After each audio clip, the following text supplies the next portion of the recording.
I want to try something a little different in this video. Most favorites videos are really just wish lists dressed up as recommendations. 20 pieces someone bought, half of which they've worn twice. I don't want to make that video. I want to make the opposite video.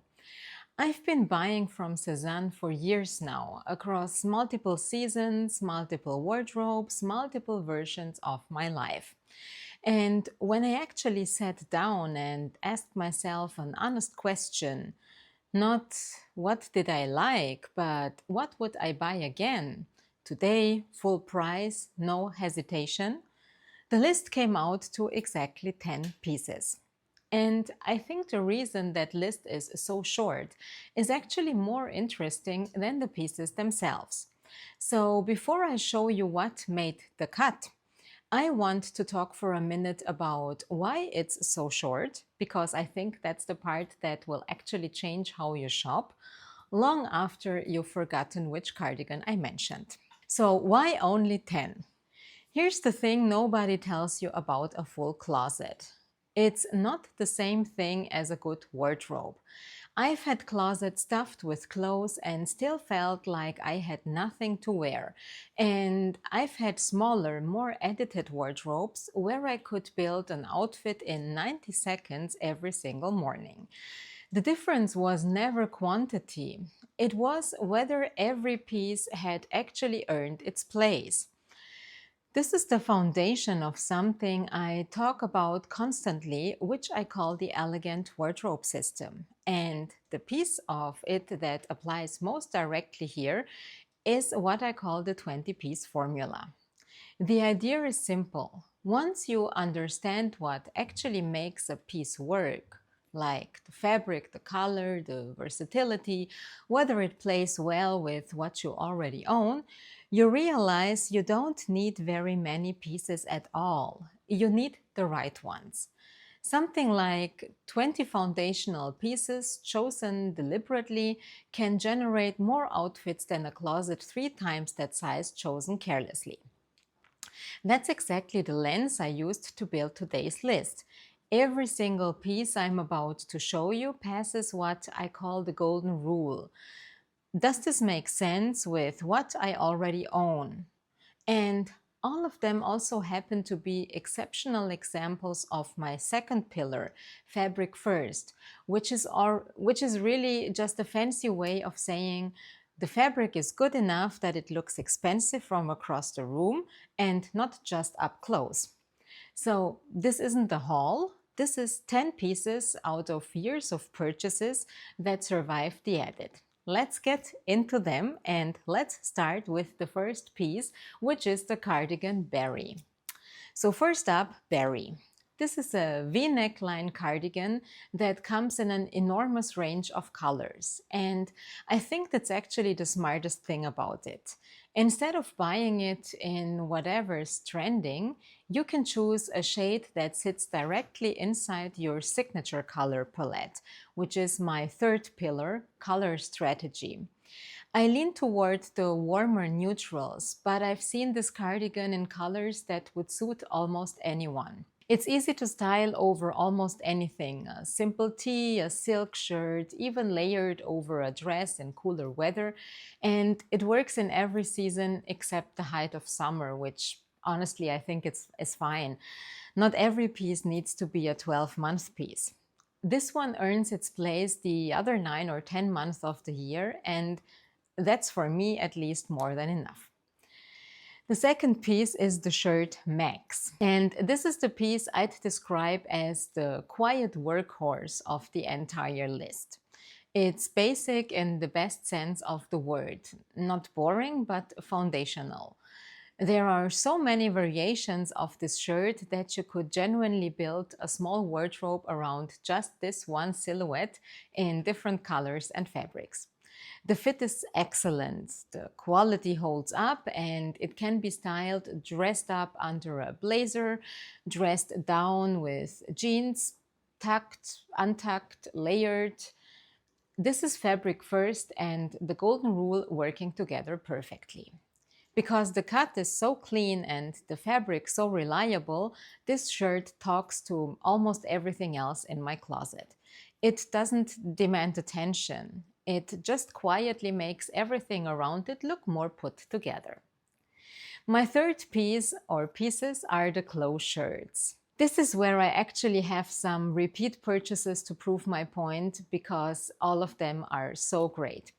So I have three of the silk versions of the cloth and one in cotton. This is a genuinely feminine cut, beautifully made and remarkably versatile. I want to talk about the silk version specifically for a second because this is fabric first in its purest form. Silk done well drapes differently than anything else. It has a fluidity that makes even a simple shirt look elevated the second you put it on. That's not styling, that's just the fabric doing its job. The cotton version earns its place differently. It's a bit more structured, which actually makes it useful for the balance and structure pillar I talk about constantly. A soft silk piece needs structure elsewhere in the outfit. A cotton shirt like this one can be that structure. Between the four of them, I genuinely wear a version of this shirt across every season, which is exactly the kind of cost per wear math that makes a piece worth repurchasing. Piece number four is the Christie blazer. So fourth is my Christie blazer, my beloved Christie blazer, and I have to be honest, this might be my favorite piece on the entire list. I have the houndstooth one, though I've seen the other colorways and I think all of them are genuinely excellent. Here's what makes this blazer special. It functions as both an outer layer and a true blazer, which means it's doing double duty in your wardrobe. Thrown over a simple tee and jeans, it becomes a jacket. Buttoned over a silk shirt, it becomes a blazer. That flexibility is exactly what I mean when I talk about balance and structure.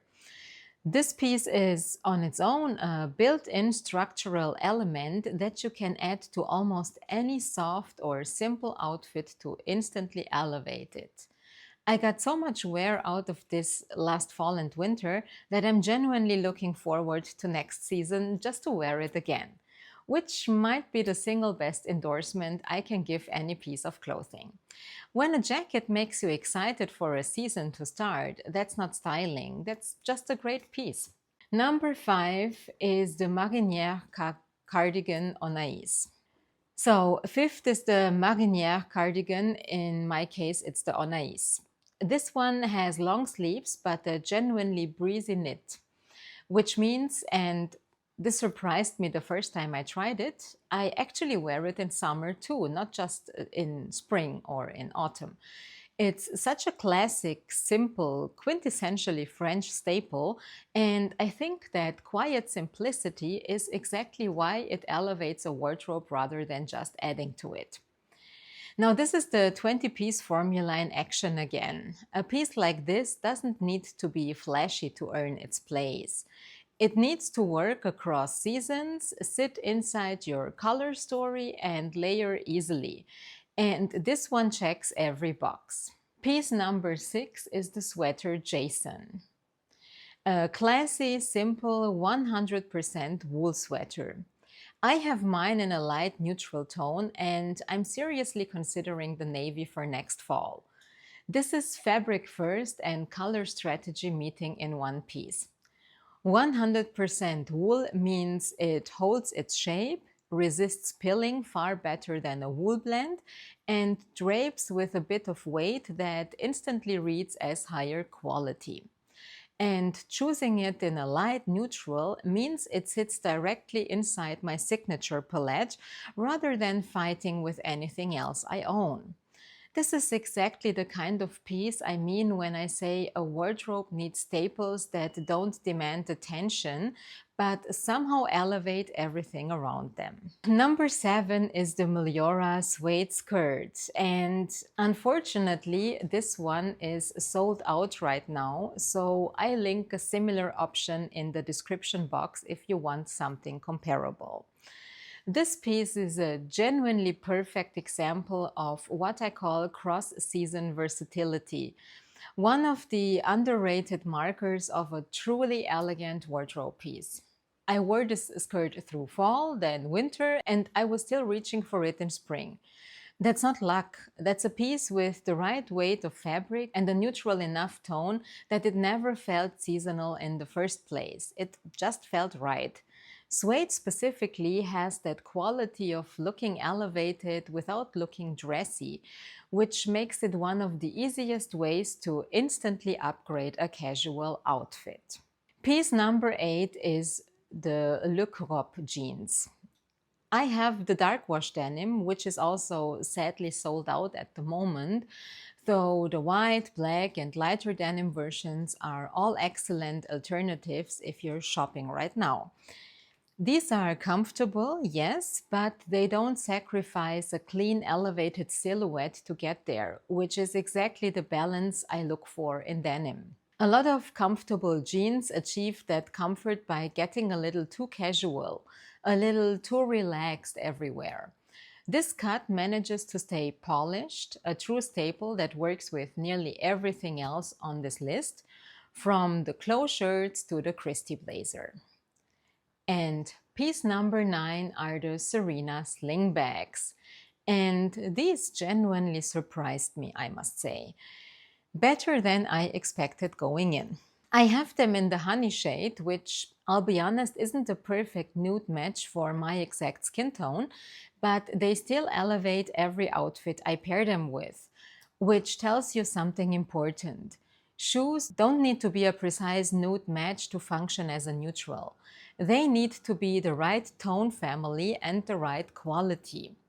I'm actually considering the black pair next. The low heel makes them genuinely comfortable for full days, which matters more than people admit when they're building an elevated but wearable shoe rotation. And piece number 10, the bags, Gary and Milo. So finally, the last pieces, the bags, and I genuinely cannot choose between two. On the one hand, I have Gary in chocolate brown that almost reads burgundy, and then the Milo, which I have in taupe that unfortunately doesn't exist anymore. So the shade doesn't exist anymore, but the Milo exists in other beautiful colors, and I will also link it for you. Both are exceptional quality, both are the perfect size for what I actually carry day to day, and both are beautiful in completely different ways. But here's the detail that actually matters most, and it's the one I want you to take away from this entire section. These are, without question, my most worn bags, and you genuinely cannot tell. Nothing about their appearance has changed. No cracking, no fading, no sagging at the seams. That is fabric first and quality construction doing exactly what they're supposed to do, surviving daily use invisibly, instead of showing every month of wear like a cheaper bag would. So there they are, 10 pieces out of years of purchases that I would genuinely buy again today without a second thought. If you noticed a pattern across all 10, that wasn't an accident. Every single piece here passes the golden rule. It works with what I already own. Every piece is fabric first. The material itself is doing real work, not just the silhouette. And most of them sit quietly inside a signature color strategy rather than chasing whatever's trending that season. That's really the whole secret behind the list, this short, lasting this long. It was never about buying more from a brand I love. It was about buying the right pieces, the ones that earn their place season after season, instead of sitting in the closet looking pretty and alone. If you want the full framework behind how I build a wardrobe like this, the golden rule, fabric first, color strategy, balance and structure, and the 20-piece formula, I've put all 5 principles into one guide, the Elegant Wardrobe System. I leave the link below, and I will see you in the next one. Stay stylish.